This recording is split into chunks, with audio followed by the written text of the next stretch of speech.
오늘 말씀의 제목은 고난을 이기는 성도는 누구인가? 고난을 이기는 성도는 누구인가입니다. 성경에 보면 고난을 받은 분들이 참 많이 있죠. 대표적인 사람은 욥인데요. 그런데 오늘 본문의 주인공인 다윗도 욥 못지않게 엄청난 고난을 대단히 많이 그의 인생에 걸쳐서 끊임없이 고난을 경험했던 사람이다. 고난받았던 사람이다. 이렇게 말할 수 있습니다. 제가 한 10가지로 간추려 보았습니다. 첫 번째로는 사무엘 선지자가 집에 왔을 때 형들은 아버지와 함께 사무엘 선지자와 예배를 드렸지만 다윗은 들녘에서 양을 치고 있었죠. 목사님, 그게 무슨 고난입니까? 근데 그것은 청소년들에게 사랑받지 못한다는 것도 일종의 고난이라고 해석할 수 있지 않겠습니까? 두 번째로는 골리앗과의 전투에 나아가게 될 때 그는 죽음의 환경 속에 걸어 들어갔던 것이죠. 엄청난 고난이었죠. 세 번째, 이 전쟁에서 이기고 돌아왔을 때 영웅이 되었을 때 사울왕의 시기심이 발동되어 가지고 다윗을 죽이려고 유효 사거리 안에서 창을 던진 것이 2번 정도 됩니다. 정말 죽음의 위기를 벗어났죠. 그리고 다윗이 도망가니까 이 다윗을 잡기 위해서 무려 3,000명의 병력을 2번 정도 풀게 되죠. 그리고 몇 번은 사울왕이 직접 출동을 했습니다. 근데 사울왕이 잠든 사이에 한 번은 옷자락을 뱉고 한 번은 물병과 창을 가지고 왔지만 사울왕을 해치지는 않았죠. 그러나 그는 이 도피의 생활을 10년 동안 했다는 것을 기억하셔야 됩니다. 얼마나 고달픈 풍찬 노숙의 삶을 살았겠습니까? 더 이상 이스라엘 땅에 피할 수 없을 때 그는 블레셋으로 망명을 했는데 가다 보니까 우연히 가드라는 도시로 간 거예요.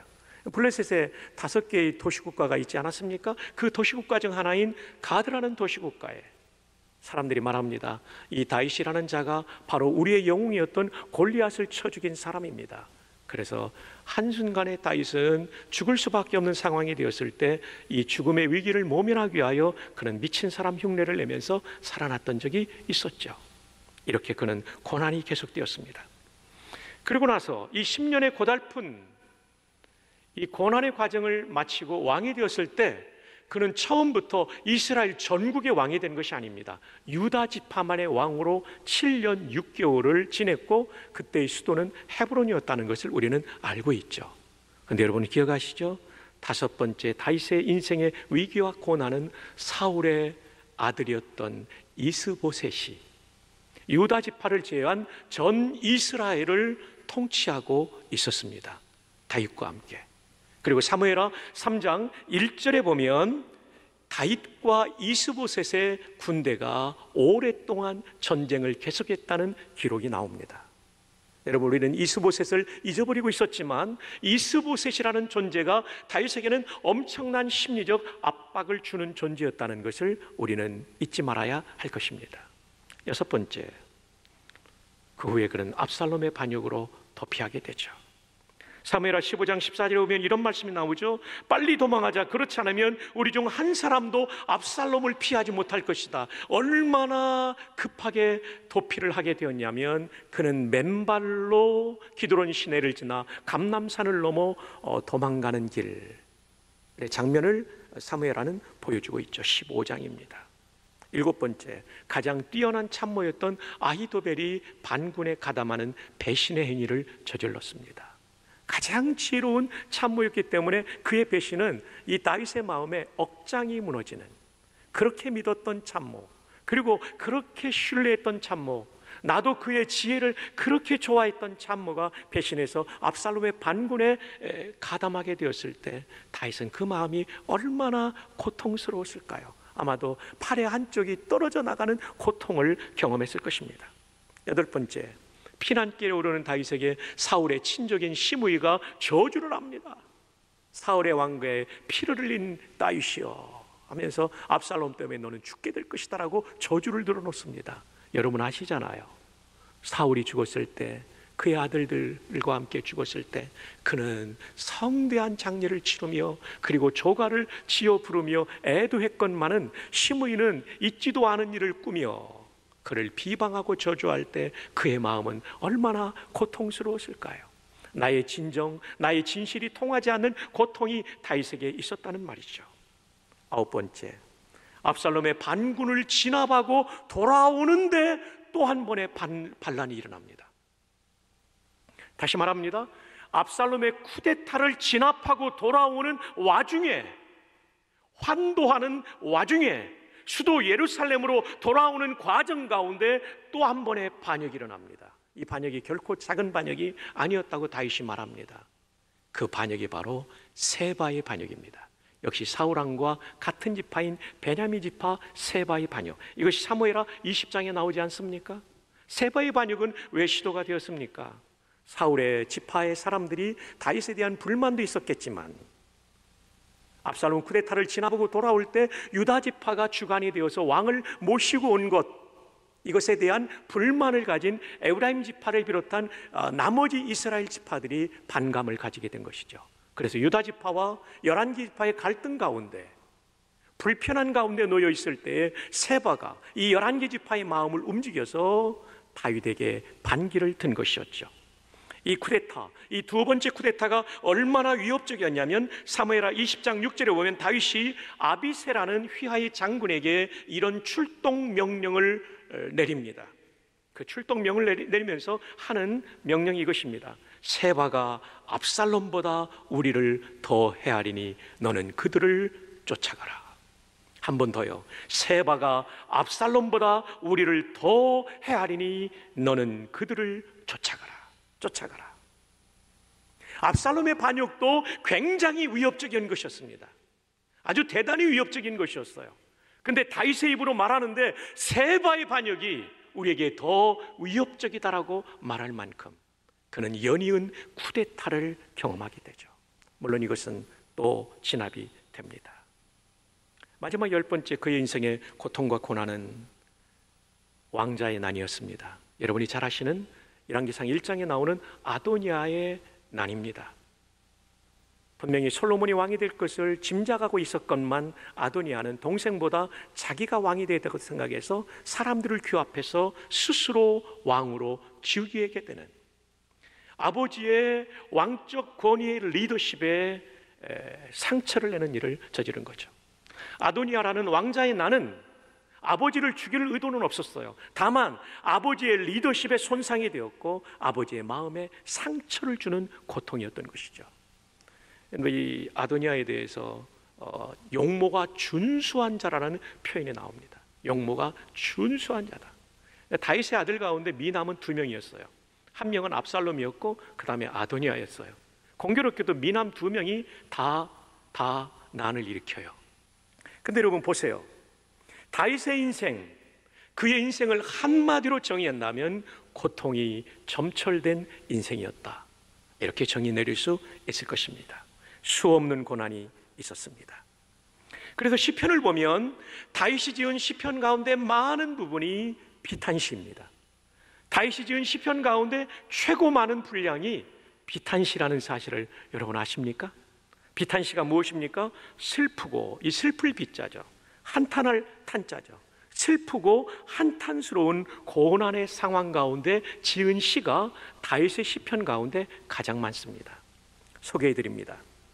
여러분의 시편의 저자는 다윗만이 아니었죠. 그러나 다윗이 제일 많았죠. 다윗이 73편을 지었습니다. 전체 150편 가운데 48.6%를 점유하고 있습니다. 그 다음으로 많이 지은 사람은 이름이 밝혀지지 않은 작가 미상의 시 49편 32.6%, 그리고 이제 그 다음 사람들이 나오죠.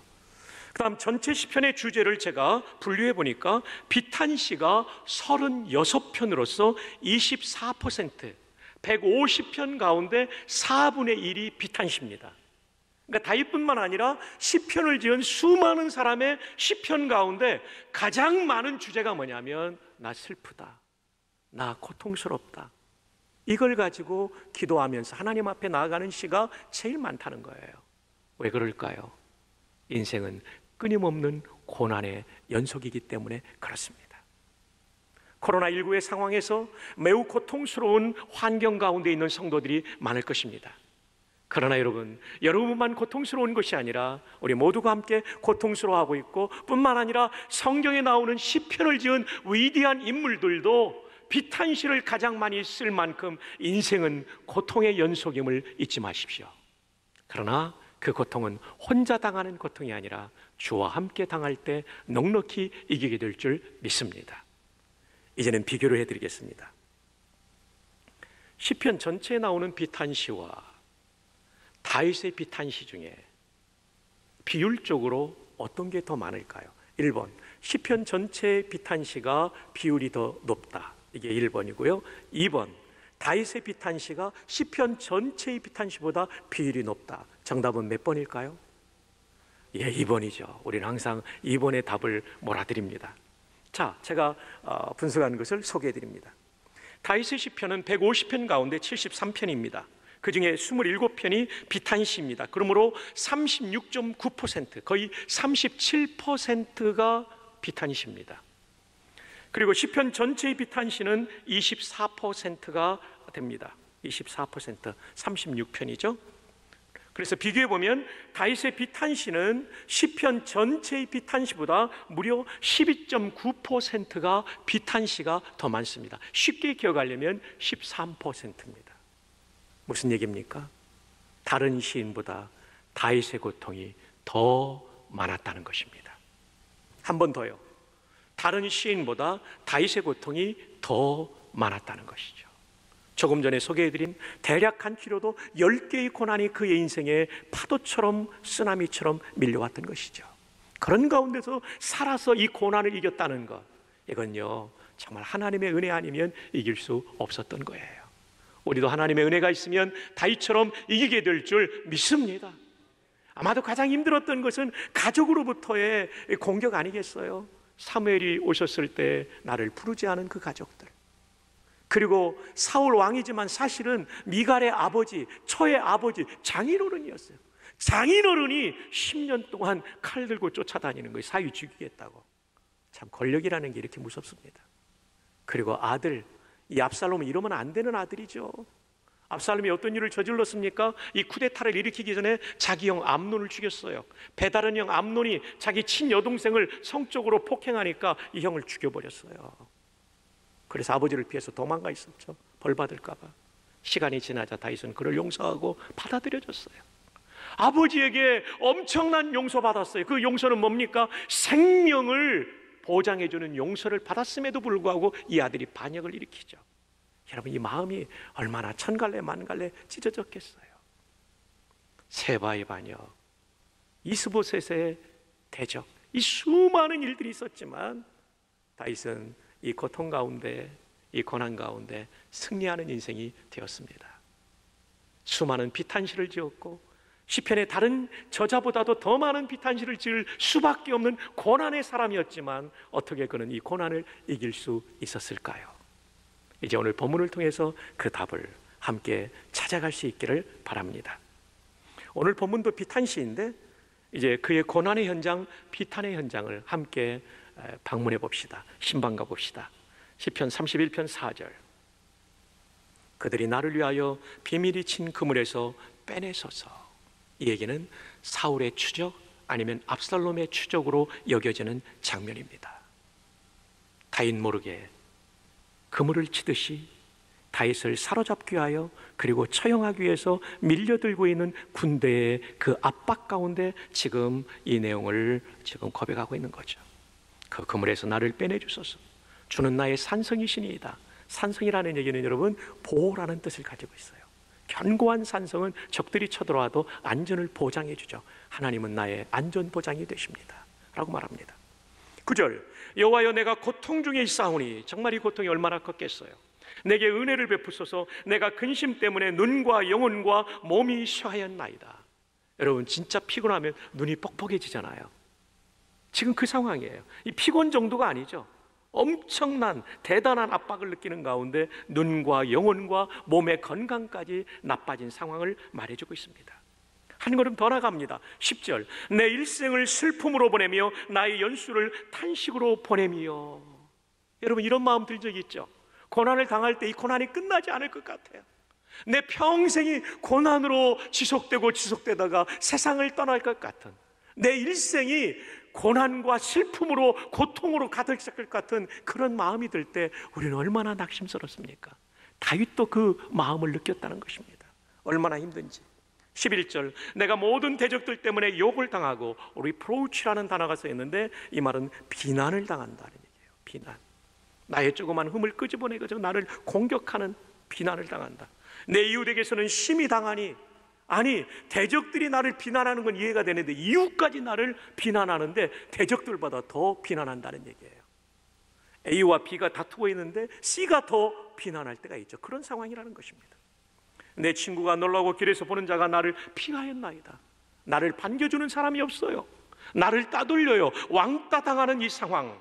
여러분, 인간관계의 힘든 순간은 언제입니까? 비난과 따돌림의 순간이죠. 지금 다윗은 그런 고통을 당하고 있는 것입니다. 13절로 갑니다. 내가 무리의 비방, 여기서 말하는 비방은 중상모략을 뜻하는 슬렌더라는 단어가 쓰였습니다. 중상모략을 들었으므로 사방이 두려움으로 감싸였나이다. 여러분, 비난은 뭐냐면 내가 허물 있을 때 나를 나쁘게 말하는 거예요. 그 허물 가지고. 근데 비방은 그런 근거가 없어요. 팩트가 없는데도 말을 지어서 나를 나쁘게 말하는 것을 비방이라고 해요. 근데 지금 다윗은 비난도 당하고 비방도 당하고 있는 상황이에요. 그리고 이 비방이 얼마나 위협적이었냐면 두려움이 내 인생 전체를 휩싸고 있는 것 같은 고통을, 위기감을 느끼고 있다고 말합니다. 그리고 그는 자기 자신에 대해서 이렇게 또 느낍니다. 12절, 내가 잊어버린 바 됨이 죽은 자를 마음에 두지 아니함 같고 깨진 그릇과 같으니이다. 여러분, 세상을 떠난 지 1년이 지나고 2년이 지나면 사람들이 까마득히 잊어버리잖아요. 특별한 어떤 일이 있을 때만 그분을 떠올리게 되죠. 죽은 자는 잊혀진 존재가 되는 거죠. 그는 이제 잊혀진 존재가 되는 고통 속에, 한 나라의 왕이었던 그가 잊혀진 존재가 되는 고통 가운데 빠져 있다는 것이죠. 깨진 그릇 같은 존재라고 자기를 말하고 있어요. 자기를 이렇게 느끼고 있다는 것입니다. 자, 여러분, 이 상의 내용들을 살펴보면 다윗의 인생에는 아무런 소망도 없는 것처럼 보입니다. 이게 팩트였어요. 사실 인간의 눈으로 볼 때는 어떤 소망도 찾을 수 없는 상황이었습니다. 폐기 처분된 깨진 그릇 같고 잊혀진 죽은 자 같고, 그리고 수많은 사람의 비난과 비방 가운데, 그리고 나를 죽이려는 그물이 점점 나를 포위해오고 있는 이 상황, 내 인생은 끝장나 버린 것 같은 상황, 이것이 팩트였어요. 근데 여러분, 여기에 위대한 반전이 있습니다. 이 시편 31편에 나타나는 상황을 완전히 뒤집어 엎는 위대한 반전이 14절에 나옵니다. 그게 뭐냐면 바로 이것입니다. 여호와여, 그러하여도 나는 주께 의지하고 말하기를 주는 내 하나님이시라 하였나이다. 상황은 이렇게 어려울지라도 그러하여도 나는 주께 의지하고 주는 내 하나님이시라 하였나이다. 이 어려운 상황이 지속되는 동안 하나님이 나를 도와주지 않는 것 같은 이 순간에도 그러하여도 나는, 저는 이 말씀을 묵상하면서 얼마 전에요, 눈이 확 띄어지더라고요. 이게 다윗의 귀한 점이구나. 이게 다윗이 고난을 이긴 비밀이구나. 사람들은 환경이 어려워지고 상황이 안 좋아지면 그냥 마음이 가라앉습니다. 그걸로 끝나고 그 상황 앞에 패배합니다. 근데 다윗은 뭐라고 그러냐면 그러하여도 나는, 다윗은 계속해서 이 자세로 살아가는 거죠. 그러하여도 나는. 여러분, 오늘 말씀의 이 문구를 절대로 잊어버리지 마세요. 그러하여도 나는. 이렇게 어마어마한, 이렇게 무시무시한 고난을 당하고 있지만 그러하여도 나는 주께 의지하고 주를 내 하나님이라 고백하겠나이다. 이게 정말 중요합니다. 거기에서 희망이 시작됩니다. 그러면서 그는 기도를 계속하다가 또 하나의 확신을 갖게 됩니다. 그게 뭐냐면 15절입니다. 나의 앞날이 주의 손에 있사오니, 나의 미래가 사울왕의 손에 있지 않습니다. 주의 손에 있습니다. 이 고백이에요. 나의 미래가 압살롬의 손에 있지 않습니다. 세바의 손에 있지 않습니다. 이스보셋의 손에 있지 않습니다. 가드왕 아기스의 손에 있는 것이 아니라 하나님께 나의 앞날이 있습니다. 그러면서 이제 마지막으로 우리는 이 말씀을 발견하게 돼요. 기도하다 보면 어떤 유익을 얻게 되냐면 조금 전에 말씀드린 것처럼 나의 앞날이 주의 손에 있다는 하나님의 주권에 대한 확신이 있고, 그 다음에 두 번째로는 21절입니다. 여호와를 찬송할지어다. 견고한 성에서 그의 놀라운 사랑을 내게 보이실 것이미로다입니까? 보이셨음이로다입니까? 1번 보이실 미래형 것이미로다. 2번 완료형 보이셨음이로다입니까? 2번입니다. 완료형입니다. 우리말에도 명료하게 과거의 모양으로 글자가 되어 있지 않습니까? 히브리어도 이게 완료형으로 되어 있어요. 내게 보이셨다라는 말이 히플리라는 말인데 동사 완료형입니다. 지금 다윗의 지금 위기 상황이, 고난의 상황은 종결되지 않았어요. 아직 끝나지 않았어요. 근데 다윗은 지금 뭐라고 말하고 있냐면 그의 놀라운 사랑을 이미 내게 보이셨고 이 고난을 하나님이 이기도록 승리하게 해주셨다라고 완료형 동사를 쓰고 있는 거예요. 여러분, 이것이 시편에 자주 등장하는, 그리고 지난 금요일과 지난 주일 제가 강론의 또 하나의 핵심이었던 선취적 확신입니다.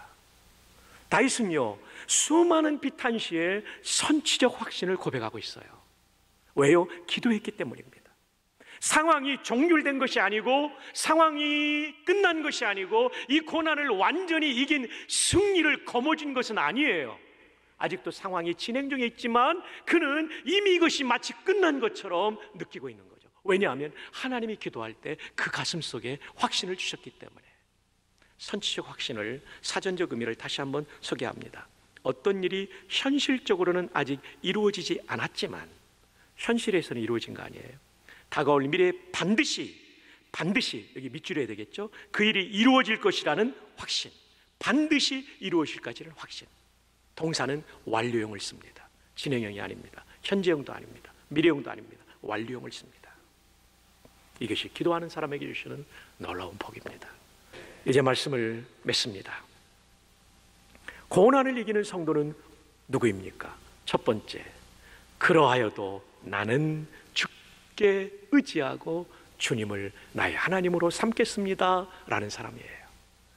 상황, 이 팩트는 정말 어렵지만 페이스를 가지는 사람, 주께 의지할 믿음 가지고 기도하는 사람, 그러하여도 나는, 이걸 기억하십시오. 여러분의 상황이 아무리 어려울지라도 여러분 이 고백하셔야 돼요. 그러하여도 나는 주께 의지하고 기도하고 주님을 나의 하나님으로 삼겠습니다. 두 번째, 고난을 이기는 성도는 나의 앞날이 나를 괴롭히는 사람이나 나를 위협하는 문제에 붙잡혀 있는 것이 아니라 하나님의 손에, 전능하실 뿐만 아니라 나를 사랑하시는 하나님의 손에 붙잡혀 있다는 것을 믿는 성도입니다. 이 믿음은 기도할 때 주는 믿음입니다. 기도하다가 이 믿음 경험하기를 바랍니다. 마지막 세 번째, 고난을 이기는 성도는 선취적 확신을 가진 성도입니다. 기도하다가 여러분의 기도의 제목, 여러분의 고난의 제목에 하나님이 주시는 해결의 응답에 대한 감동, 이 선취적 확신이 있을 때까지 기도하십시오. 그 결과 이번 코로나19와 또 이외에도 여러분의 인생에 다가온 수많은 고난을 이기는, 다윗을 승리케 하신 그 하나님을 만나는 우리 모두가 될 수 있기를 주님의 이름으로 축복합니다.